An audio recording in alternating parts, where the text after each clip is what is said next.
Hey YouTube, this is Steve from Average Joe's Fantasy Football, and we've got another start and sit video for you guys. We are now talking running back position for week 3, and this is probably the hardest position due to really all of the injuries across the landscape of the NFL.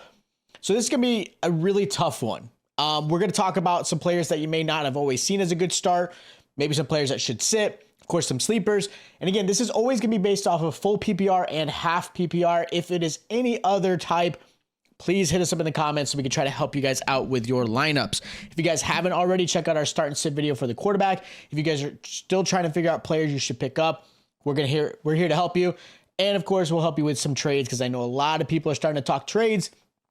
I've got one more week in me to kind of see where everything is in the NFL, and then I'll start talking some players you should buy low and high on. So these are your obvious running backs you should be starting this week.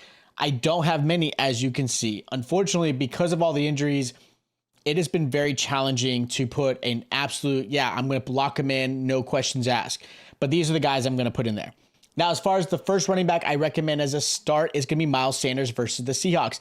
Now, Miles did not have the game I had expected him to have when I put him in as a sleeper last week. He was kind of abysmal, unfortunately. Panthers offense definitely has some work to do. And let's be honest, there's definitely some struggle.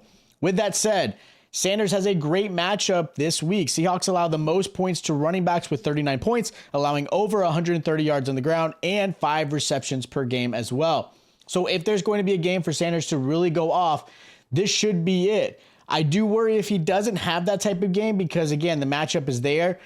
But like anything else, running is a game script type of style for the most part. So if you have a running back who is going to be a guy who traditionally runs 20 carries or so, but you're behind, you're obviously not getting that. So we'll see how this plays out, but I like this matchup for Miles Sanders.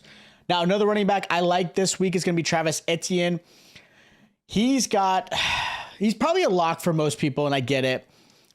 So I get why you may question this start, but this is a matchup that should allow him to be a top 5 back this week. Texans allow 35 points to running backs and allowing over 4 yards a carry. On top of that, Texans are allowing 2 touchdowns to running backs per game.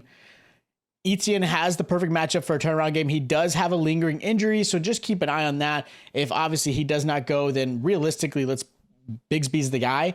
But I like Etienne a lot this week. I get it. He's probably a lock for most of you, so it's probably not a big deal, but I like this matchup. Now, the last running back I recommend this week is me, Josh Jacobs versus the Steelers. Jacobs has burned owners so far this season, especially as a first/second round pick, probably in most drafts for redraft. He's finished last week alone with -2 yards, which is horrendous. This is a game he should be able to make up for it. Steelers allow 31 points and 166 yards on the ground. Yeah, you heard me, 166 yards on the ground. They just gave up a big game to Jerome Ford, who just filled in for Chubb when he went down with that horrific knee injury. Jacobs has to turn around this week. Otherwise, realistically, for all of you Jacobs owners, this is going to be a tough one and a long season if he does not have a good game this week. Now, my first running back I'm going to sit is the hero, Jerome Ford versus the Titans.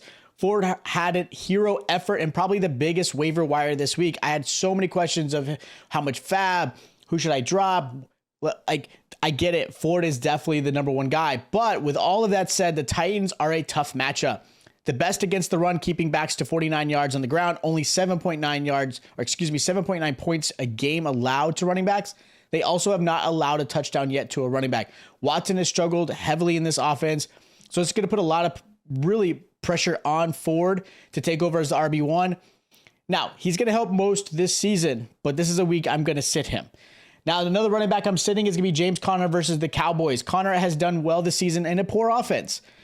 This week is a tough one for him. Cowboys have only allowed 8.6 points and under 45 yards on the ground. Like the Titans, they have not allowed a rushing touchdown or receiving touchdown. You may still play him just because you have to with all the injuries in your lineups, but I'm not expecting really anything out of James Conner this week just because of this matchup with the Cowboys. Now, the last running back I have is it's going to be Dameon Pierce versus the Jaguars. 2 weeks in, you probably are sitting Dameon Pierce. Pierce has struggled. The Texans have played behind a lot this season so far, allowing them to throw the 3rd most in the NFL. That unfortunately affects Pierce big time. He is definitely a back who is going to be the ground and pound, not necessarily the receiving back that a lot of people are really relying on, especially in PPR. So this is definitely a test that against the Jags, who again should be up, Pierce is going to have a tough battle. And really, unless he has a touchdown or decides to start being valued in the receiving option, he's somebody I'm going to sit. Now, I've got two sleepers this week for the running back position. First guy I have is Jaylen Warren versus the Raiders. Warren has been definitely the more explosive back for the Steelers. Now, let's before we talk about the stats, that offensive line is horrific. Whether it was Warren or Najee, they just did not look good behind them. Really, Najee had a 4.3 yards per carry. Now, he had a big run that helped, but Warren struggled too. He was like 3.2 or something like that on the ground. So the only reason Warren had any value last week was because he has become really the receiving back for the Steelers. And that's where I think he's going to add value. Now, the Raiders are a poor run defense. They're allowing 32 points to running backs and 135 yards on the ground. So this is a really good matchup for Jaylen Warren to really show up well. They're allowing 5 targets a game to running backs as well. I wouldn't be surprised if Najee has a decent game, and that might spark some people, and definitely going to be somebody I'm considering selling high if he does have the game that I think he could have, but I like Jaylen Warren a little bit more. Now, the other running back I have as a good sleeper is Tony Jones Jr. versus the Packers. With Jamal Williams out due to injury, Tony steps in as the RB1. He had 2 touchdowns last game, and that was a good matchup against the Packers. The Packers allowing 29 points to running backs and 117 yards on the ground, allowing a large 4.4 yards per carry. Jones will definitely need the red zone to be very effective this week, but I do think he's going to be a really solid flex. So those are my start, sits, and sleepers for the running back position. If you guys do have questions for your lineup, again, hit us up in the comments down below. We're getting closer and closer to that 1,000 subscriber mark. So thank you guys who have subscribed and really supported this channel. You guys have been amazing. We are so close. Once we get to that 1,000 subscriber mark, I will be doing a jersey giveaway, so make sure you guys are subscribed.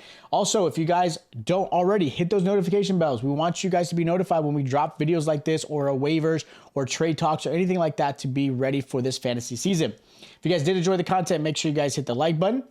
Make sure you guys share this with a friend, maybe a league mate, and I'll catch you guys next time.